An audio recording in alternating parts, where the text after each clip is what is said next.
Nós estamos com o Lucas Pins, diretor de Estratégia, Inovação e Novos Negócios do Grupo Energisa.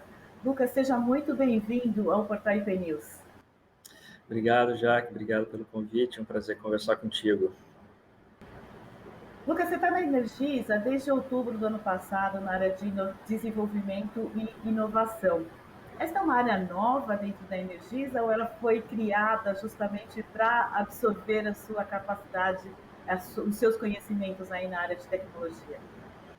Não, é relativamente uma área nova. Ela foi criada em 2018, 2019, mas quando eu entrei, a área já existia, né? A Energisa, ela tem, né, ao longo da sua história, um cuidado muito grande, é um dos valores, inclusive, da empresa, inovação, né? Então, inovação, seja para experimentação, P&D, isso já existe há muitos anos, né? Agora, como área de transformação digital, essa é uma iniciativa mais recente, né?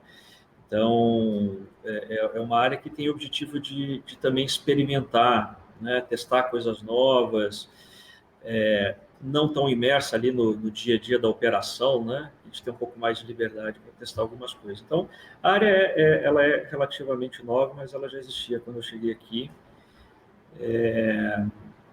E aí a ideia era exatamente expandir e trazer um pouco mais essa vivência do mundo de tecnologia para essa área. Pensando nesse momento que a gente está vivendo, o setor elétrico vivendo uma das principais crises de falta de água, né? Uma crise hídrica dos últimos 30 anos, como é que você vê a relação com a tecnologia? É possível pensar em alternativas tecnológicas que minimizem esse impacto? Eu acho que a tecnologia tem um papel importante aqui, tá, Jaque? Quando a gente fala da própria evolução do setor, né, as transformações energéticas, né, essas transformações todas elas passam pelo uso intensivo de tecnologia. Né? Então, quando a gente está falando desde a geração até o consumo, você tem uma série de tecnologias hoje já disponíveis, algumas em desenvolvimento, que ajudam nesse processo de maior controle, né, sobre o que está sendo consumido, sobre o que está sendo gerado, sobre o que está sendo transmitido, né? Então, quando eu adiciono e tenho a capacidade, por exemplo, de desenvolver modelos preditivos, né, eu posso, com uma certa antecedência, entender o comportamento, por exemplo, de uma bacia hidrográfica, né? Então, eu consigo ter um pouco mais de previsibilidade sobre a capacidade de geração, por exemplo, né? Na outra ponta, né, eu tenho tecnologias hoje disponíveis para que eu entenda melhor o perfil de consumo e consiga estabelecer determinadas configurações no sistema para que eu distribua melhor como essa carga que é gerada e esse consumo é estabelecido hoje na minha rede, né? Com a proliferação, por exemplo, dos sistemas distribuídos, né, da geração distribuída, né, de soluções que vão além do medidor, soluções de storage, né? Eu tenho hoje uma série de novas tecnologias que são inseridas na minha rede elétrica e eu preciso orquestrar isso tudo. Eu preciso de ferramentas, eu preciso de inteligência, eu preciso de sistemas, software, né? Eu preciso de inteligência preditiva, preciso antecipar determinados comportamentos, né? No caso da geração, né, parte muito disso, né, de eu ter capacidade de ter modelos preditivos para que eu antecipe determinados comportamentos. Ele certamente não é a solução para tudo, mas tecnologia ajuda a mitigar determinados problemas que a gente tem hoje. Certo. E, Lucas, vocês inauguraram agora no final de junho o Digital Labs, que é o Centro de Inteligência Artificial, né? Qual que é o papel dessa iniciativa e o que a Energisa espera conquistar em termos de desenvolvimento? O Digital Labs, eu costumo falar que ele é uma evolução do que já vinha acontecendo na Energisa, né? Ele nasce como esse centro de excelência em inteligência artificial, mas ele é a síntese da inovação da Energisa, né? De se antecipar a determinados eventos, a determinadas tendências. É isso que a gente está fazendo aqui, né? Lançando esse centro, que é um dos primeiros do setor elétrico, né? É uma mudança de cultura, uma mudança de mindset, né?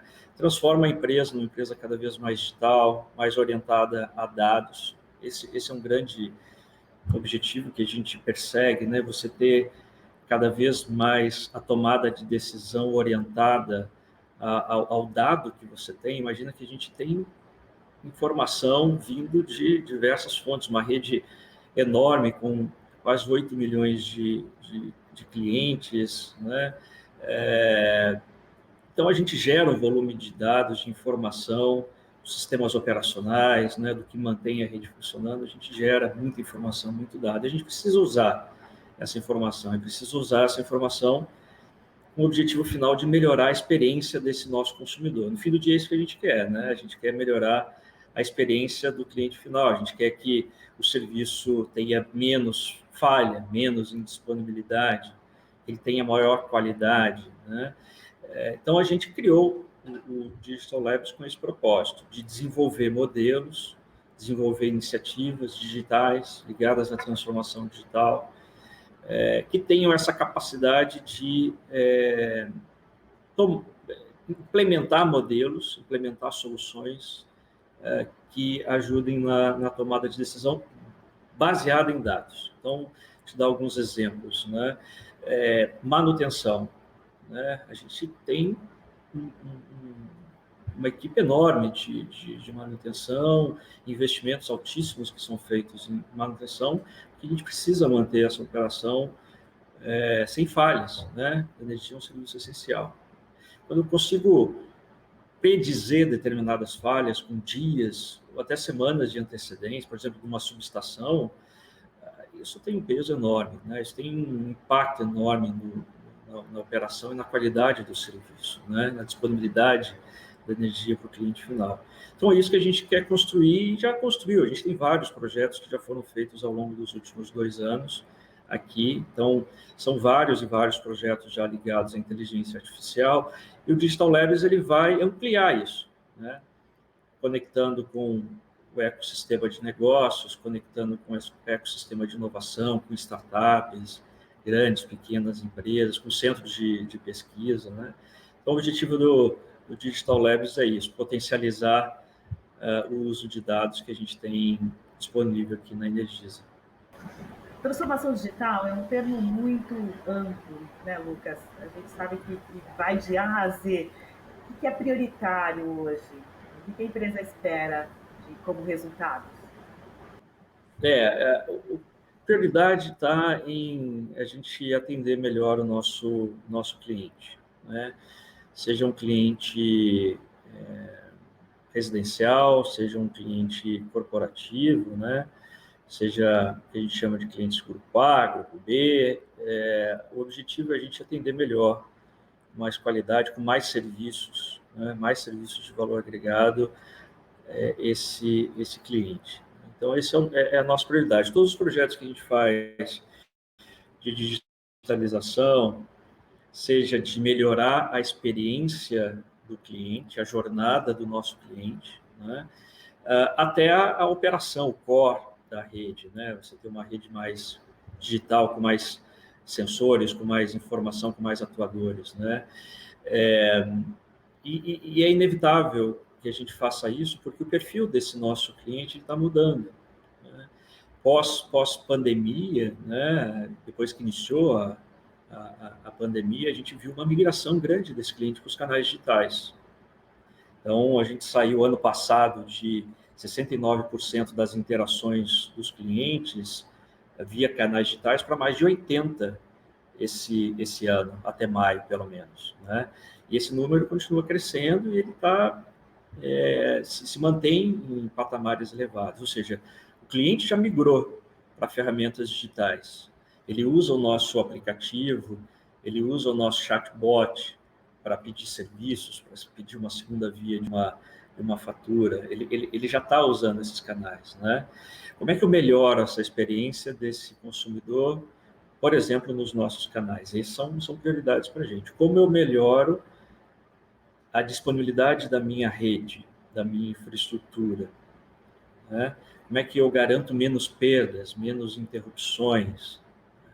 E aqui a gente convive com os mais diversos cenários, né? Por exemplo, um dos grandes investimentos que a gente faz todo ano é em poda de árvores, porque eu preciso mitigar eventos de queda de um galho na minha rede e coisas dessa natureza. A gente está fazendo um projeto que ainda está em desenvolvimento, mas a gente já tem o MVP dele, que é baseado em imagens, sejam de satélites ou de LiDAR, né, que é aquele radar de alta precisão que o Google usa para o Street View, por exemplo, ou baseado em fotos que os nossos eletricistas de campo do time de operação coletam, né, de um determinado trecho da nossa infraestrutura. A gente criou um modelo, né, que prevê, identifica primeiro, né, a espécie da árvore, e eu consigo predizer o crescimento dela, baseado numa série de outras condições. Então, eu consigo antever, por exemplo, a minha necessidade de poda, ou consigo postergar outra. Então, eu melhoro a roteirização da minha equipe, né? São esses tipos de investimentos que a gente tem feito que visam, mais uma vez, melhorar a experiência do nosso consumidor e melhorar a qualidade do serviço que a gente está prestando, que é o serviço de energia. Bacana, e você mencionou aí, Lucas, a questão da experiência do cliente, né? Como é que você mede o sucesso? Você disse que o cliente já migrou para o ambiente digital. Como é que você mede a eficiência dessa iniciativa? Em termos de redução de custos, redução do tempo de atendimento da demanda do cliente, qual é a métrica? A métrica é a gente, primeiro, ter o máximo possível de interações sendo mantidas nos canais digitais. Isso é importante, né? Então, por exemplo, esse ano, quase 30 milhões de interações que a gente teve com os clientes, né? Quase 23 milhões delas foram através dos canais digitais, né? Então, claro, ver e monitorar esse engajamento do cliente nos canais digitais é importante. Obviamente, isso tem impactos sobre o custo, mas também tem impacto sobre a qualidade do serviço prestado, né? Então, assim, o cliente consegue mais rapidamente resolver determinados problemas e não precisa ter que se deslocar até uma agência. A gente opera em regiões do Brasil, centro-oeste, no norte, no nordeste, em algumas regiões que o cliente precisa se deslocar bastante para chegar até uma determinada agência, né? Quanto mais a gente melhorar e quanto mais real-time for esse serviço, é melhor. Então, a gente monitora esses comportamentos, o nível de engajamento, a gente tem algumas pesquisas, algumas outras formas de medir isso, né? Mas a gente vê isso como uma tendência irreversível que foi acelerada aí pela pandemia. A gente não acredita que vá voltar a níveis pré-pandemia em relação às interações digitais. Entendi. E há alguns anos, Lucas, o setor tinha como revolucionário a leitura remota de consumo, né? Isso não aconteceu, não se transformou, não se massificou como se pretendia. É, é, Ainda é considerado uma tendência a leitura remota? Sim, a gente tem alguns desafios nesse tema, né? De certa forma, clientes empresariais, grandes consumidores, essa leitura já é feita remota, né? Acho que isso é uma realidade para grande parte ou quase totalidade das utilities, né? Mas tem vários projetos hoje sendo feitos para o consumidor residencial, né? Que é o grande desafio, massificar essa leitura, né? A telegestão, você fazer a medição inteligente, né? Você ter um smart meter. Então, tem alguns desafios sobre o ponto de vista de custo desses ativos, né? Eles são ativos ainda bastante caros, né? Então, tem todo um investimento que o ecossistema, né, como um todo, precisa fazer para reduzir os custos desses ativos, né? E tem questões aí que são mais ligadas ao setor, à regulação, precisam evoluir na mesma velocidade que as tecnologias evoluem, né? Então, uma combinação dos temas, né, de você ter equipamentos, né, você ter do medidor até os equipamentos que fazem a gestão dessa infraestrutura, mais custos mais atrativos, né, que justifiquem esse investimento, e outra você ter um pouco mais de aceleração na regulação que permita a entrada mais rápida dessas tecnologias. Mas elas estão aí disponíveis, né? A gente tem vários projetos que já foram feitos em algumas cidades, mas o desafio está em fazer isso de forma massificada. Bacana. E a gente também falava muito das smart grids, né, a inteligência da rede. Você mencionou aí que essa automação da manutenção, usar a tecnologia para antever problemas é um grande diferencial. Em que nível se está hoje das smart grids e quais são os passos que vocês preveem? Esse é um tema muito importante. Assim, é uma das nossas prioridades, a gente ter uma operação cada vez mais digitalizada, com sensoriamento. A gente tem desenvolvido, e aqui via Digital Labs, já algumas iniciativas nesse sentido. Por exemplo, você ter religadores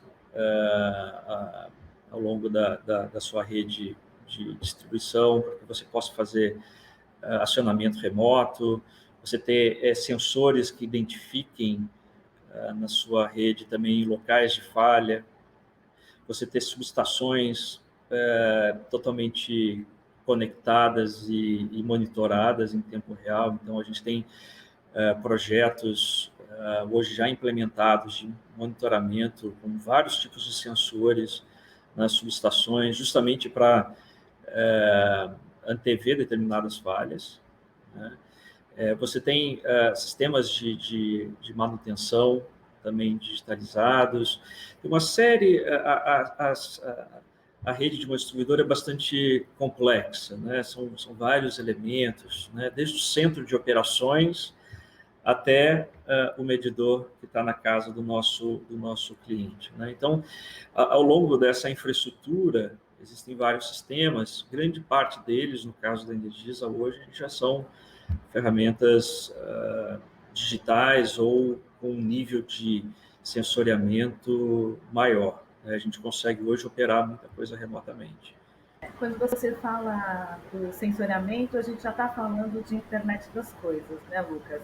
É possível saber a que distância a rede da Energisa hoje está de uma digitalização 100%?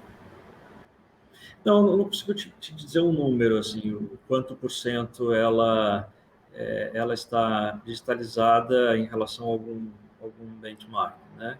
Mas o fato é que a gente tem já diversos serviços da nossa rede que são monitorados, tem sensores, estão digitalizados, e a gente opera via os nossos centros de operações, né? A gente tem várias operações, vários distribuidores em vários estados, e não só as distribuidoras, mas a gente tem serviços de transmissão, geração distribuída, e uma série de outros serviços energéticos que a gente presta. Boa parte deles a gente usa ferramentas digitais, principalmente na nossa operação do serviço essencial, que é a distribuidora, e na transmissão também, né? Então, a gente usa bastante IoT, por exemplo, né? Eu tenho falado sobre a IoT já há muitos e muitos anos, né? A Energisa é interessante porque aqui é um campo vasto para você implementar soluções de IoT, né? A utility e a eficiência do serviço, ela depende muito desse tipo de tecnologia, não só desta, mas também do IoT. Então, a gente tem muitas possibilidades aqui, inclusive de expansão disso, né? Então, a gente fala de medição inteligente, mas a gente fala também de um transformador conectado. A gente fala de equipes de manutenção, equipes de campo conectadas, né? Eu opero em áreas rurais, por exemplo, né? Eu preciso ter eficiência nessa operação. A minha equipe de campo, ela precisa chegar o mais rapidamente possível em áreas remotas. Imagina a minha operação no Pantanal ou na Amazônia, né? Então, eu preciso dotar essa equipe e as operações com o máximo possível de tecnologia para que ela possa se antecipar a determinados eventos, né? No Centro-Oeste existem, por exemplo, períodos e eventos climáticos que se repetem com uma certa frequência. Se eu tiver tecnologia que eu consiga predizer determinados eventos climáticos, eu consigo deslocar mais cedo uma equipe de manutenção ou de operação que, dependendo, ela não teria mais acesso porque ou a área está inundada ou eu tenho um determinado problema de acesso em alguma região remota, né? Então, eu uso tecnologia em várias frentes hoje já na Energisa, né? Então, e é vital para a nossa operação, por isso que a Energisa ela tem indicadores tão bons de perdas, de qualidade, porque a gente tem ali bastante investimento sendo feito em IoT, em uso de dados, inteligência artificial e outras coisas. Esse investimento, o seu orçamento para investir em inovação, ele é do tamanho da oferta que o setor entrega, o setor de tecnologia entrega para o setor de energia? A gente investe bastante em inovação, viu, Jaque? A gente, nos últimos 2 anos, investiu mais de 350 milhões de reais em inovação, né? Só em inovação. Então, é um investimento bastante expressivo, é uma prioridade para a Energisa. Como eu te falei, é um dos 6 valores da empresa. Quando você olha os nossos valores, inovação está lá, né? Então, ele não é deixado de lado e não é mais uma rubrica no orçamento, pelo contrário, né? Tem uma estratégia muito bem definida. Eu me reporto direto ao CEO, então tem uma visibilidade do board, né, dos executivos, e tem uma cultura de inovação, né? A gente tem um programa, que eu acho que é um dos maiores programas do setor elétrico, que é o Enova. Então, nessa plataforma, é uma plataforma que todos os colaboradores da Energisa podem contribuir, podem dar ideias, sugestões. Esse ano já foram mais de quase 1.200 ideias, de janeiro até junho, que os colaboradores deram, e grande parte delas é executada. Algumas nem requerem investimento, né? Algumas são melhorias ali do dia a dia, do processo. Outras são financiadas porque querem um pouco mais de investimento, seja de tempo, né, HH, para que a pessoa pare um pouco e desenvolva aquela ideia. Outros a gente tem que comprar ferramentas, investir um pouco mais. Mas é uma prioridade nossa. Lucas, um tema que é inevitável, você falando de tecnologia, é a cibersegurança. O setor elétrico é um dos alvos, em todas as pesquisas que se faz, o setor elétrico é um dos alvos que aparece como destaque. Como é que vocês lidam com esse tema internamente? Tem uma equipe hoje focada nisso, né? É um tema também prioritário. que a gente entende a complexidade tanto do setor de tecnologia, ou seja, cada dia existem novas vulnerabilidades que surgem, então a gente precisa se antever a elas, a gente precisa ter uma arquitetura e uma infraestrutura bastante protegida, sofisticada do ponto de vista de ferramentas, né? Proteção contra ataques, seja de negação de serviços, malwares ou qualquer outro. Então, a gente tem feito bastante investimento nesse tema. Então, proteção de dados, seja da nossa rede corporativa, seja da nossa rede operativa, né? E também bastante investimento ligado às questões de Lei Geral de Proteção de Dados, né? Então, são dois temas que têm, hoje, uma equipe grande em TI, né? É uma responsabilidade que está com a TI, manter um ambiente seguro e menos suscetível a vulnerabilidades, né? A gente reconhece que o setor elétrico é um setor bastante visado para ataques, né? Por ser um serviço essencial. Mas e você falou de inovação, cibersegurança também tem que caminhar junto com inovação, né? Porque não dá para desenvolver algo novo sem pensar aí em quão seguro ele será. A sua área não tem um time de segurança à parte? A gente tem uma arquitetura de desenvolvimento que é auditada pelo time que cuida da arquitetura de segurança. Então, a gente tem um ambiente de desenvolvimento, né? E a área de inovação, ela faz as experimentações, faz os testes, depois esses projetos entram em produção ou entram em rollout. Então, tem todo um processo de fazer com que os projetos que foram alvos de inovação ou de alguma experimentação, eles sejam encaminhados para a operação, para o rollout, né? Então, sim, faz parte dessa transição, você garantir que os projetos atendam os requisitos de segurança. Esse a gente olha com lupa, assim, com muito cuidado, porque a gente não pode abrir né, vulnerabilidades na infraestrutura. Embora o ambiente de desenvolvimento seja completamente apartado do ambiente de produção, é um ambiente totalmente separado. E tem sido uma constante aí, tanto em empresas grandes quanto médias, desenvolverem hackathons e investirem em startups. Como é que você está lidando com isso? A gente, inclusive, a gente está para comunicar um desafio que a gente vai fazer a partir do primeiro lançamento do DELI, o primeiro desafio para a comunidade de startups. A gente tem presença em algumas comunidades, como InovaBra, por exemplo, né? O Energy Future e alguns outros hubs internacionais também que conectam a startups. Então, a gente tem vários projetos hoje que são desenvolvidos com startups aqui dentro, né? Justamente por essa conexão que tem, né?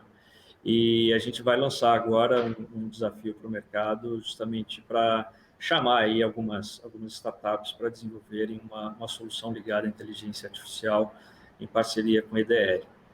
Então, esse é um tema que está um dos temas prioritários da minha agenda, e é desenvolver cada vez mais esse ecossistema de parceiros, principalmente desse mundo de startups. A gente vê bastante valor nisso, né? A gente lançou esse ano uma fintech, não deixa de ser uma operação de startup. A gente lançou a primeira fintech do setor elétrico esse ano. Então, é um tema bastante importante aqui para a Energisa. Como é o nome da fintech? Volts. Volts. E qual é o objetivo dela? O objetivo dela é oferecer serviços financeiros, né, para essa nossa base de quase 8 milhões de clientes inicialmente, mas não limitada a ela, né? Você pode, em qualquer lugar do Brasil hoje, abrir uma conta da Volts e usar a conta dela, né? Então, é um serviço de valor agregado que a gente está disponibilizando aos nossos clientes. É uma operação que está começando step by step, a gente está indo por regiões, mas hoje eu já tenho clientes da Voltes em todo o Brasil. Então, é um serviço de valor agregado que a gente está dando para os nossos clientes. E vocês esperam ter serviços em outras áreas também, como saúde, por exemplo? A gente espera, tem várias áreas que a gente está olhando, né? Então, eu não posso te antecipar exatamente elas, mas a gente tem olhado investimentos em diversos setores, né, que são complementares à prestação de serviço de energia, né? A gente não quer fugir do core energia, tá? Acho que isso é um ponto muito importante. O core da nossa plataforma é a energia. Então, a gente se posiciona no mercado como um player de plataforma, e a Energisa é efetivamente uma empresa de plataforma de energia, mas tem core ali a distribuição, o fio, né? E em torno deste core, né, que a gente tem desenvolvido novas ofertas, né? Começou com os serviços financeiros, tem outras iniciativas em outros setores que passam por geração, né, de energia renovável, uma série de outras coisas, e outros serviços de valor agregado, como serviços financeiros, mas são coisas que a gente está olhando, sim. Muito bem. Nós conversamos com o Lucas Pins, diretor da Energisa. Lucas, muitíssimo obrigada pela entrevista. Obrigado, Jaque. Foi um prazer conversar contigo. Prazer é nosso. Até a próxima. Até a próxima.